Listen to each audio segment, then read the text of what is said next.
Welcome और welcome back to my channel. ये video हर उस बच्चे के लिए है जो कि ज़िंदगी में कभी ना कभी ये सोच के बैठा हुआ है कि मेरे पेरेंट्स जो थे वो इससे ज़्यादा कर सकते थे और उन्होंने कोशिश नहीं की, या वो ज़्यादा बर्डन डालते हैं, या वो ज़्यादा कोशिश नहीं करते, या वो ज़्यादा स्ट्रिक्ट हैं, या वो अंडरस्टैंडिंग नहीं है।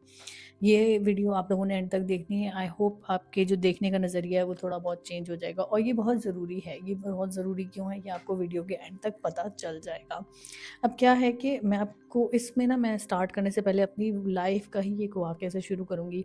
सिनेरियो ऐसे था कि जब मैं छोटी थी, मतलब मैं बहुत छोटी थी, जब मेरे पेरेंट्स ने मुझे हिफ्ज़ के लिए डाल दिया। मतलब कि ऐसे था कि जब मेरा स्कूल स्टार्ट हुआ तो साथ ही मेरा हिफ्ज़ भी स्टार्ट हुआ। अब वो जब हो रहा था ना, तो मैं हिफ्ज़ का, अब मैं डबल-डबल पढ़ती थी उसमें।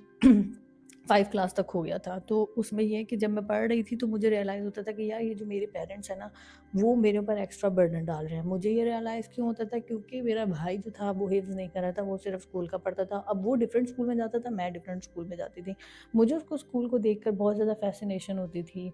वहाँ पर वो शुरू-शुरू में ये होता था कि ना, अब वो क्योंकि सिर्फ़ स्कूल था तो उनकी एक्स्ट्रा करिकुलर एक्टिविटीज़ भी बहुत ज़्यादा होती थी। हमारा हिफ्ज़ था तो वो उस तरीके से उतनी ज़्यादा नहीं होती थी, क्योंकि ऑब्वियसली आपने पढ़ाना भी है, आपने हिफ्ज़ भी करवाना है, और ये वाली सारी चीज़ें इस तरीके से चलती, तो वो आपको एक्स्ट्रा बर्डन महसूस होना शुरू हो जाता है।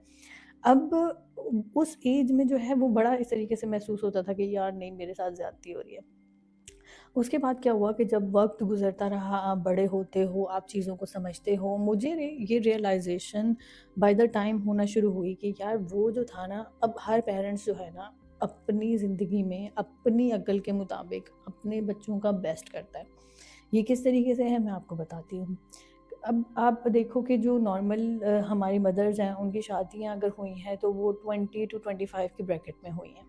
अब 20 टू 25 के ब्रैकेट में जब होती हैं तो वो लोग भी उस टाइम पर, मैं अब जो हूँ, मैं अभी तक अपनी ज़िंदगी में चीज़ों को सीख रही हूँ, समझ रही हूँ, तो वो हमारे पेरेंट्स भी उस टाइम पर उसी एज ब्रैकेट में होते हैं जो कि चीज़ों को लर्न कर रहे होते हैं और चीज़ों को समझ रहे होते हैं। ये रियलाइज़ेशन भी मुझे एक वाक़या है, हमारे सामने एक बच्चा पैदा हुआ, मतलब हम समझ लें नेबरहुड में, और वो जिस तरह से उनकी मदर ने उसको बड़ा किया और जिस तरीके से वो हमारे पास भी आ जाता है, तो मैं देखती हूँ यार ये कितनी ज़्यादा स्ट्रगल है। एक छोटे से बच्चे को पालना बहुत बड़ी स्ट्रगल है।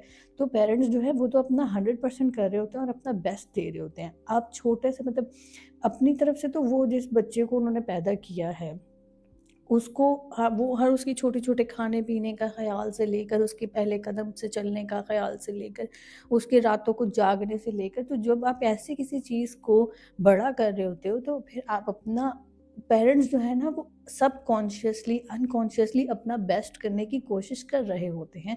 लेकिन यहाँ पर हमें ये समझने की बहुत ज़्यादा ज़रूरत है कि वो भी इंसान है, वो भी एक लर्निंग पोजीशन में है, वो भी आगे जो चीज़ों को अडैप्ट कर रहे हैं, वो समझ रहे हैं, इमोशनली चेंज हो रहे हैं। क्या है सारा कुछ, आपने मोस्टली देखा होगा कि जो ग्रैंड पेरेंट्स हैं वो ज़्यादा एक्सेप्टिंग होते हैं अपने ग्रैंड चिल्ड्रंस की तरफ, क्योंकि वो एक फ़ेज़ निकाल चुके होते हैं, वो आगे को ज़िंदगी समझ रहे होते हैं, उनके इमोशनल पैटर्न्स जो हैं वो चेंज हो रहे होते हैं। पेरेंट्स की सपोर्ट जो है, कुछ बच्चों को मैंने देखा है, वो क्या करते हैं कि अगर उनका कोई दोस्त है, उसके पेरेंट्स ने उसको मटेरियलिस्टिकली चीज़ें ज़्यादा ले दी हैं, या वो उनको ज़्यादा डाइन आउट करवाते हैं, या उनको ज़्यादा बाहर घुमाने फिराने लेकर जाते हैं, वो बच्चे अनकॉन्शियसली अपने पेरेंट्स को उनके पेरेंट्स के साथ वो कर रहे होते हैं, और उसके बाद क्या होता है, वो अपने पेरेंट्स को वो समझना शुरू हो जाते हैं कि they are not doing enough.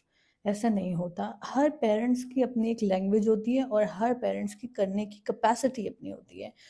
Actual में जो पेरेंट्स का, जो आपके साथ कह लो कि आपको वो कितना प्यार करते हैं, अगर आपको कभी ज़िंदगी में इसको असेस करना है, आपने कैसे असेस करना है, जब आप किसी बड़ी मुश्किल में घुस जाओ। ये मैं बॉयज़ से भी बात कर रही हूँ। आप कोई पंगा कर दो बाहर, और उसके बाद आप देखो आपके फादर जो हैं वो किस तरीके से फ़ॉरेन अम्ब्रेला बन जाएँगे।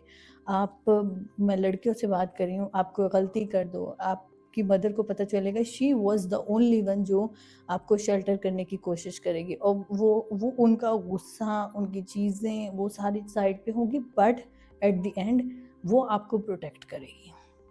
ऐसे ही होता है।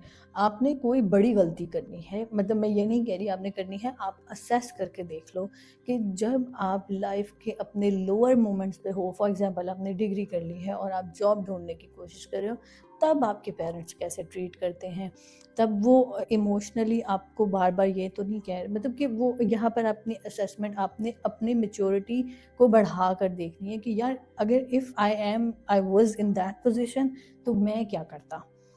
पेरेंट्स आपकी पढ़ाई पे, आपकी एजुकेशन पे, हर जगह पर लगा रहे होते हैं, और आप इस चीज़ को भी नोट करना, अगर वो आपको जॉब ना मिलने पे कभी बात सुना भी दें, तो it was not for them. उन्होंने अपनी ज़िंदगी गुजार ली होती है। They are worried about you, उनको आपको लेकर परेशानी हो रही होती है। उनको होता है कि यार ये जो है ये अभी भी ये ऐसे कर ले। माँओं के लिए, पेरेंट्स के लिए, बाप के लिए हमेशा औलाद उतनी ही रहती है। अब ये मुझे कैसे रियलाइज़ हुआ, मेरा छोटा भाई है और वो ऐसे ही है मेरे लिए ना, जिस तरह से आप औलाद कर लो, तो वो उसको अब जब मैं चलाती हूँ, मैं वो करती हूँ, समटाइम्स मैं हार्श हो जाती हूँ, समटाइम्स मैं उसको कुछ कह देती हूँ, समटाइम्स मुझे बाद में रिग्रेट होता है कि यार मुझे ऐसे नहीं करना चाहिए था, या अब मैं सोचती हूँ कि ये अच्छा, ये अपना ये जो है ये सेमेस्टर कंप्लीट कर ले, देन ये करेगा। अब मैं और मेरा भाई बैठ के लगे हुए होते हैं ना, मतलब मैं हूँ, मेरे बाद मेरा एक भाई है और फिर उसके बाद सबसे छोटे वाला है, तो मैं और जो मेरे बाद वाला भाई है, हम लोग बैठ के डिस्कस कर रहे होते हैं, अब इसको ये करवाना है, अब इसको ये करवाना है। अब we being elder brother and sister इस तरीके से सोच रहे हैं कि अच्छा हम इसको ऐसे लेके चलेंगे, ऐसे लेके चलेंगे, तो वहाँ पर रियलाइज़ होता है कि पेरेंट्स भी एग्जैक्टली यही कर रहे होते हैं अपनी अकल के मुताबिक। आप माँओं को देख लें, आप फादर को देख लें, वो लोग यही कर रहे होते हैं, वो अपना बेस्ट दे रहे होते हैं। लेकिन ये है कि हमें समझने में मसला हो रहा होता है। हम अब, और इसमें पेरेंट बच्चों की भी गलती नहीं है, वो जिस तरह से वो चीज़ें चल रही होती हैं, तो वो उस चीज़ों को ऐसे ही एनालाइज़ कर रहे होते हैं। असल सपोर्ट वही है जो उन्होंने आपकी एजुकेशन पे लगा दी है, असल सपोर्ट वही है वो जो उन्होंने आपको बड़ा कर दिया है, असल सपोर्ट वही है जो उन्होंने आपको चीज़ें सिखा दी हैं, बता दी हैं। कभी भी इस चीज़ को, जब वो आपको किसी चीज़ को लेकर मना कर रहे होते हैं, तो उसका ये हरगिज़ मतलब नहीं होता कि वो आपके ऊपर वो ज़बरदस्ती कुछ थोपने की कोशिश कर रहे हैं, या वो आपको आज़ादी नहीं दे रहे होते।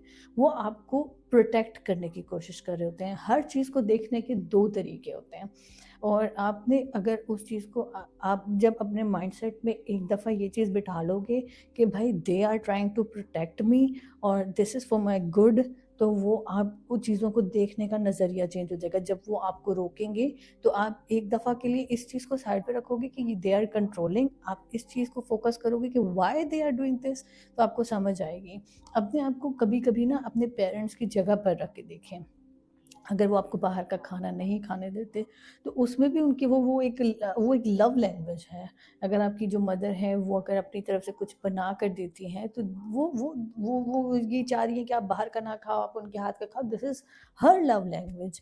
तो आप अगर ज़िंदगी में इस चीज़ को सोचते रहोगे कि मेरे पेरेंट्स जो हैं वो ज़्यादा अच्छा कर सकते थे, वो ये कर सकते थे, वो कर सकते थे, वो टॉक्सिक है। अच्छा, कुछ जगहों पर क्या होता है कि बच्चों को लग रहा होता है कि जो पेरेंट्स हैं वो टॉक्सिक है। अब वो टॉक्सिकनेस क्या है, क्या हो सकता है, आपने अगर आप इमोशंस को इतना अच्छा समझने की कोशिश कर रहे हो, तो इस चीज़ को भी समझो कि शायद ये उनके इमोशनल ट्रॉमास हैं जो कि उनके साथ आए जा रहे हैं। तो इस टाइम पर वी बीइंग मैच्योर, हम इनके साथ जो है इस साइकिल को तोड़ने की कोशिश करेंगे। ऐसा नहीं होता कि आप पेरेंट्स के साथ प्यार मोहब्बत से अच्छे तरीके से बात करने की कोशिश करें तो कंक्लूजन ना निकले। At the end of the day they love you, वो आपसे प्यार करते हैं और वो आपका बेस्ट चाहते हैं। अगर आप अपनी लाइफ में इस चीज़ को बिठा लोगे, तो आप अपनी ज़िंदगी के सबसे सिंसियर रिश्ते को बचा लोगे और आप एक लंबे ट्रॉमा से और नेगेटिव थिंकिंग से निकल आओगे। This is all for now, thank you so much for watching.